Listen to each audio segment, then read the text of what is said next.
Right, ఇక details చూస్తే తెలంగాణ జీవన శైలి స్వేచ్ఛ అని, ఇక్కడి ప్రజలు బానిసత్వాన్ని భరించరని సీఎం రేవంత్ రెడ్డి అన్నారు. పరేడ్ గ్రౌండ్లో నిర్వహించిన రాష్ట్ర ఆవిర్భావ వేడుకల్లో సీఎం ప్రేమను పంచడం, పెత్తనాన్ని ప్రశ్నించడం రాష్ట్ర ప్రజల తత్వమని చెప్పారు. సంక్షేమం ముసుగులో చెరబట్టాలని చూస్తే ఇక్కడి సమాజం సహించదన్నారు.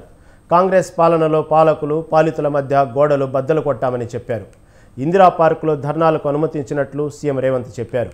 ప్రతిపక్షానికి గౌరవం ఇచ్చామని తెలిపారు. అంతకుముందు గన్ పార్క్ వద్ద అమరవీరుల స్తూపానికి నివాళులర్పించారు. సాయంత్రం ట్యాంకు బండిపై జరిగిన ఆవిర్భావ వేడుకల ముగింపు కార్యక్రమంలో రాష్ట్ర గీత రచయిత అందెశ్రీని రాష్ట్ర గవర్నర్ రాధాకృష్ణన్ సీఎం రేవంత్ను సన్మానించారు.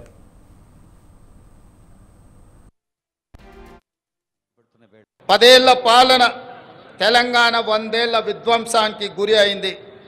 భౌతిక విధ్వంసమే మాత్రమే కాదు, తెలంగాణ మూల స్వభావమైన స్వేచ్ఛపై దాడి జరిగింది. సామాజిక న్యాయం మేడి పండు చందంగా మారింది.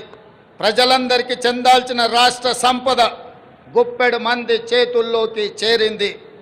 తెలంగాణ సంస్కృతి సాంప్రదాయాలు విధ్వంసానికి గురయ్యాయి. ఆర్థిక విధ్వంసం సంగతి చెప్పనక్కరలేదు. ఇదంతా గతం.